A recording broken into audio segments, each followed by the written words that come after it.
우리가 함께 나눌 말씀 마가복음 3장 14절 말씀인데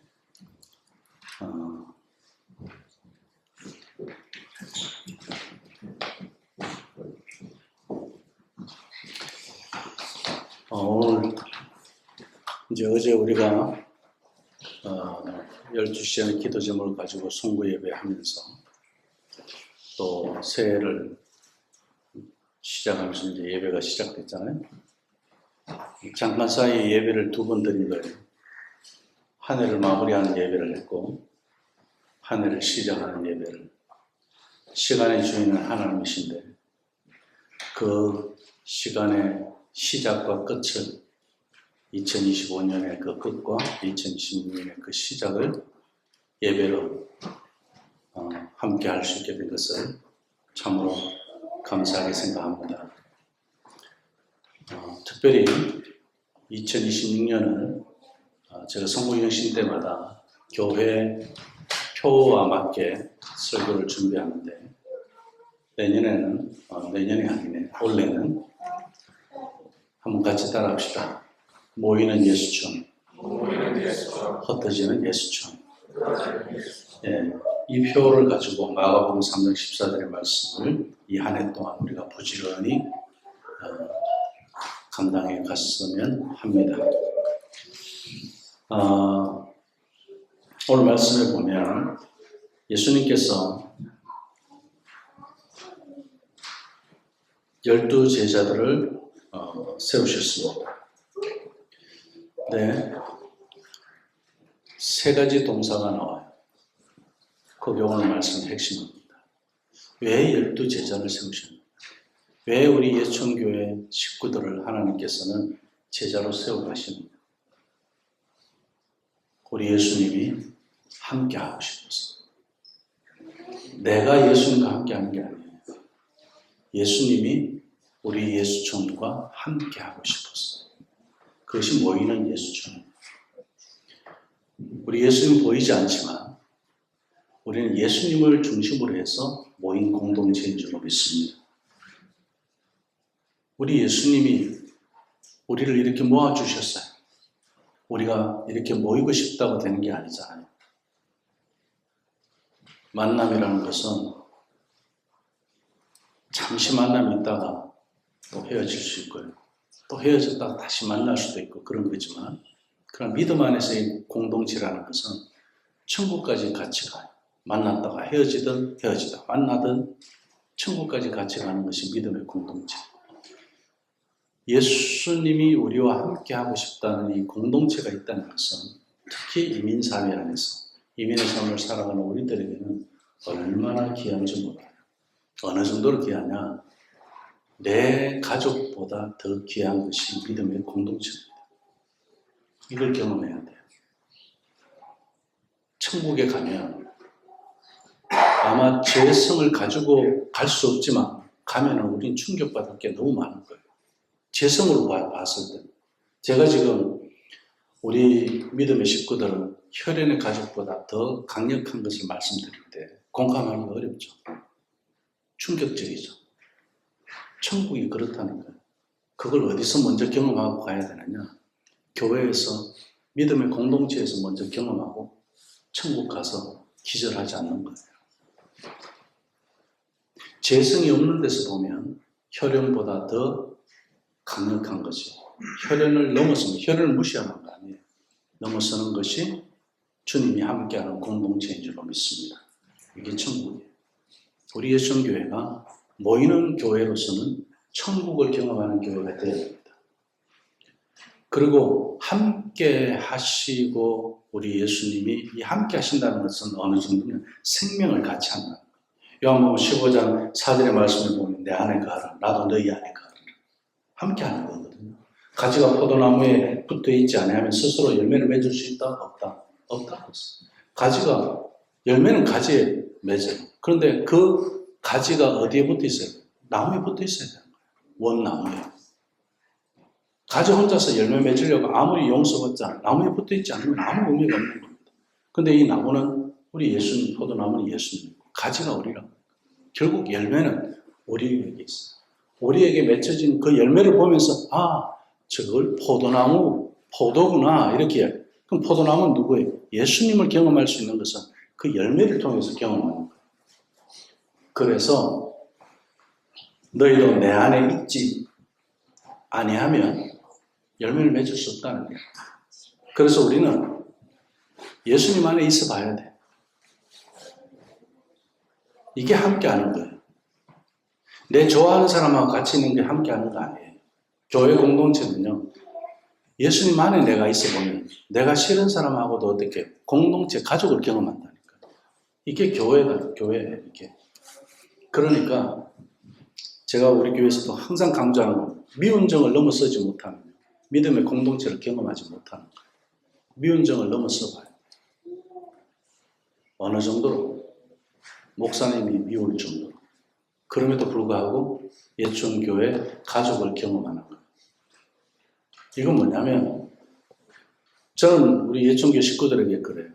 항상 우리 예천교회에 있다가 떠나는 분들에게도 내가 떠나면 되지 왜 당신들이 떠나느냐. 여기 있어라. 믿음의 식구들. 목사는 있다가 갈 수 있어요. 하나님 부르면 가는 거예요. 어디든. 그런데 어떻게 해요? 믿음의 식구들은 죽음이 나누지 않는 이상은 같이 살아라. 믿음 안에서 같이 지내요. 좋은 일만 있어서 그러면 아니에요.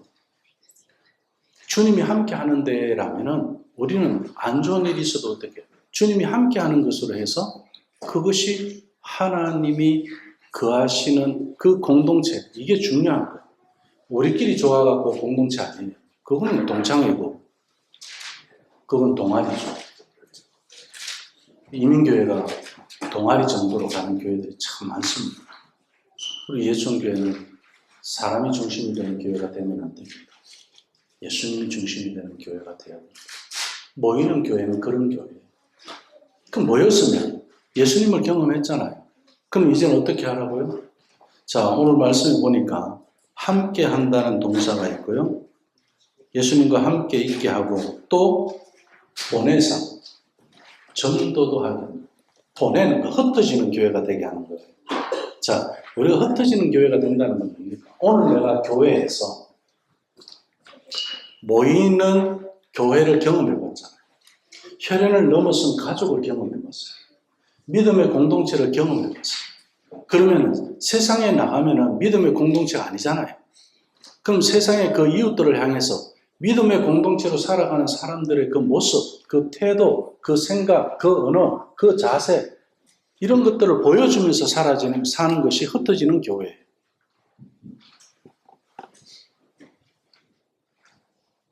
제가 항상 쉬지 않고 기도하는 것 중에 하나가 이민 목회하면서 우리 이민생활 하시는 분들 얼마나 힘들어요.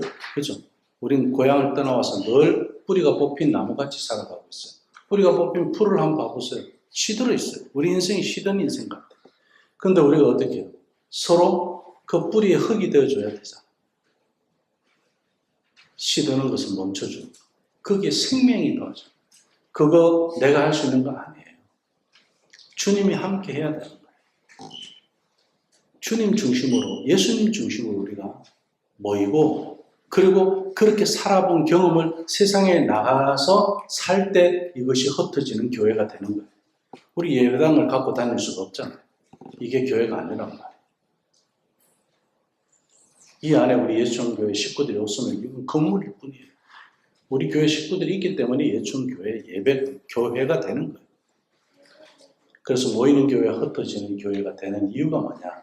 오늘 마지막 세 번째 동사가 하나 있어요. 뭐 한다고요? 보내사 흩어지는 교회가 되어서 전도도 하며 그렇게 말씀하잖아요. 결국 모이는 교회가 돼야 되는 이유가 뭐냐? 흩어지는 교회가 돼야 되는 이유가 뭐냐? 그것은 영혼 구원이다. 한번 따라합시다. 영혼 구원. 예. 그냥 이 세상에 살다가 그냥 가는 거. 저는 지금 가도 하나님 앞에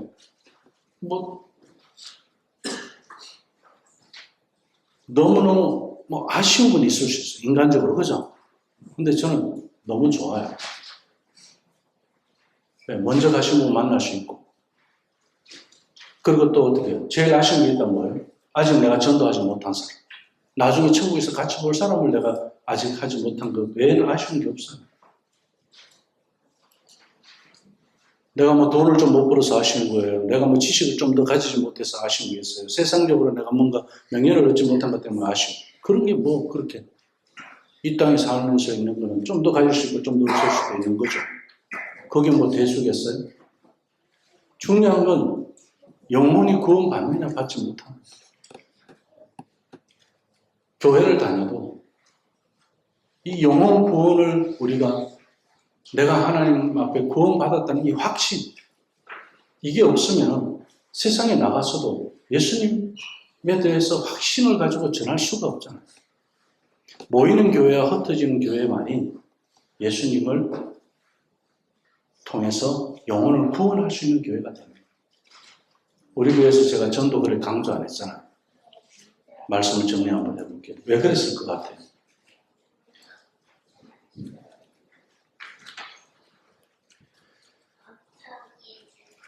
저는 이유가 있었어요. 한국에서 저는 부교육자 때 전부 전도 목사로 저는 지냈습니다. 안 믿는 집 문 두드리면서 교회 주변 몇 개 동을 다 사사시 뒤지면서 전도하면서 부목사 생활을 했습니다. 근데 하나 아이러니가 있었어요. 교회 데리고 오는 게 중요한 게 아니에요. 한 영혼 구원하는 것이요 쉽지 않더라고요. 교회 데리고 오는 건 쉬워요. 근데 그 영혼을 구원하는 것은 내가 할 일이 아니더라고요. 내가 할 수 있는 건 어디까지냐? 예수님을 소개하고 예수님이 사는 것처럼 한번 그 사람하고 한번 대화해보는 거. 예수님이 말씀하시는 것처럼 이야기 한번 해보는 거. 예수님이 살았던 삶을 가지고 한번 나눠보는 거. 그거예요. 뭐 전도 폭발 말씀을 많이 암송해서 내가 전도 준비가 돼서 하는 그런 게 아니더라고요. 그러면은 우리가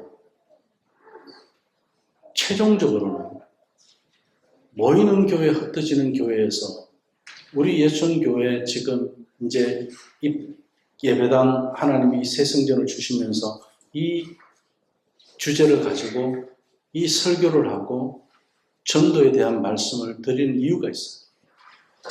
이제 때가 된 거예요. 이건 사람이 정하는 건 아니죠. 뭐냐면요. 제가 한국에서 전도 이야기를 하는 이유가 뭐냐면 교회들은 숫자를 증가하기, 늘려가기 위해서 무엇을 하느냐면 어린아이에게 이 영혼 구원의 확신도 없고 신앙이 어린아이인 사람에게 계속 전도하라 그래갖고 주일날에 등록시키고 뭐하고 교회 데리고 오라는 거예요. 저도 그랬던 사람이에요. 그렇게 해서 세례받고 구원받는 사람도 나올 수 있어요. 그런데 제가 전도훈련 시키면서 경험했던 게 뭐냐면 어린아이들도 보고 자꾸 애 낳으라 그러는 거예요. 전도라는 것은 영혼 구원하는 것, 사람이 어떻게 예수님 안에서 다시 태어나는 거잖아요. 그런데 아이가 아이를 어떻게 낳을 수 있습니까? 성숙한 어른이 되어야, 성인이 되어야 아이를 낳을 수 있는 거잖아요. 건강하면 아이를 낳습니다. 성인이 되어도 또 건강하지 못하면 아이를 낳지 못해요. 우리가 영혼을 구원한다는 것은 첫 번째 내가 건강해야 돼. 예천교회가 건강해야 돼. 영혼을 구원할 정도로 정말 영적인 자녀를 낳을 수 있도록 건강해야 돼. 그렇게 건강한 교회가 되지 않은 데서 자꾸 전도해요. 우리 빈자리 많다. 이거 하나님 채워주세요. 그거 가지고 그게 아니더라는 거예요. 내가 모이는 교회를 경험해야 됩니다.